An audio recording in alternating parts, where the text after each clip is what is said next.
Alors, il faudrait que je mette mon visage en plus petit pour mieux voir les trailers. Alors, j'ai déjà répondu à ce commentaire, mais je me suis dit que d'autres se faisaient peut-être la réflexion. Eh bien, en fait, si je reste sur ce format, c'est parce que si j'affiche les trailers au format normal, eh bien, je reçois des réclamations pour atteinte aux droits d'auteur. Et au-delà de la monétisation, c'est tout simplement relou de recevoir ce genre de mail. Donc, c'est la meilleure solution que j'ai trouvée pour pouvoir continuer à afficher les trailers pour accompagner les news quand c'est possible.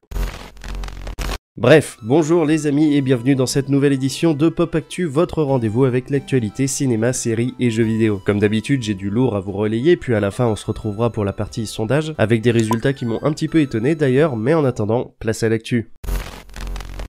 C'est officiel, le tournage du 3e opus des Gardiens de la Galaxie est commencé. Et pour fêter ça, une photo a été partagée. On peut y voir James Gunn accompagné du casting traditionnel de la licence, ainsi que Will Poulter qui tiendra le rôle d'Adam Warlock, et Chukwudi Iwuji, désolé pour la prononciation, dont on ne connaît pas encore le rôle. Et petite information supplémentaire, James Gunn va profiter de ce tournage pour réaliser un court-métrage Les Gardiens de la Galaxie spécial Noël. Court-métrage qui durera 40 minutes et qui sera diffusé au Noël 2022 sur Disney+. Harry Potter et l'Enfant Maudit est une pièce de théâtre également sortie sous forme de roman, dont l'histoire se déroule 19 ans après la saga Harry Potter et la victoire de ce dernier sur Voldemort. Eh bien, figurez-vous que Chris Columbus, le réalisateur des premiers films Harry Potter, a déclaré qu'il aimerait bien faire une adaptation cinéma de cette pièce de théâtre. Ajoutant au passage que le casting original, Daniel Radcliffe et compagnie, avait justement le bon âge pour reprendre leur rôle. Alors évidemment, il ne s'agit là que du fantasme de Chris Columbus, donc impossible de savoir si ça arrivera un jour, mais le fait est que l'idée de retrouver Harry Potter dans un film réalisé par Chris Columbus ne serait pas pour me déplaire.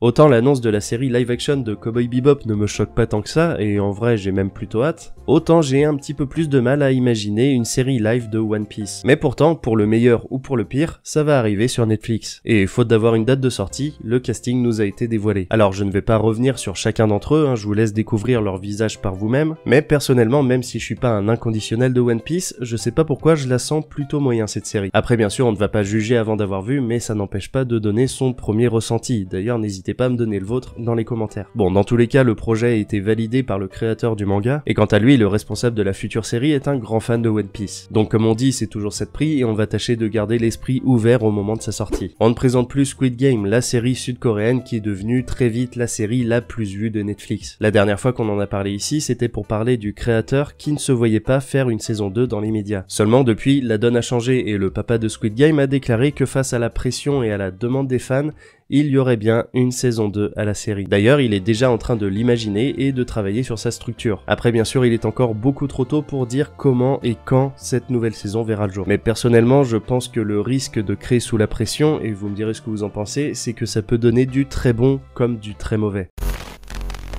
Depuis son annonce en 2020, le jeu Harry Potter Hogwarts Legacy se fait plutôt discret. Et a priori, il va encore falloir être un petit peu patient avant de pouvoir poser les mains dessus. En effet, la General Manager de Warner Bros a suggéré dans une interview que le jeu ne sortirait pas avant le 3e opus des Animaux Fantastiques, qui sort lui en avril 2022. Donc c'est pas pour tout de suite, mais si on pouvait au moins avoir une séquence de gameplay en attendant, ça serait plutôt sympathique. On a plus d'informations sur le projet Assassin's Creed Infinity qui s'annonce comme étant une évolution de la franchise. Alors personnellement, quand j'avais entendu parler d'évolution d'Assassin's Creed, je m'étais dit qu'ils allaient plus travailler sur leur façon de faire leurs open world avec quelque chose de moins artificiel et de moins répétitif. Eh bien, pas du tout, puisque l'évolution va être de transformer Assassin's Creed en jeu service. Et vous l'entendez peut-être au son de ma voix, je ne trouve pas que ça soit une bonne nouvelle, parce que malgré les défauts de la licence, j'ai un certain attachement pour elle. Et le truc, c'est que je n'adhère pas du tout à ce délire de jeu service. Surtout que la moitié du temps, ça ne fonctionne pas du tout. On pense notamment à Anthem ou à Marvel's Avengers. Voilà, pour moi, le concept de jeu service, c'est juste de capitaliser un maximum sur un seul jeu pour un moindre coût. Bref, on verra bien ce que ça va donner. Comme vous le voyez, j'ai un petit peu de mal à rester objectif à ce sujet, donc surtout, n'hésitez pas à me donner votre avis dans les commentaires.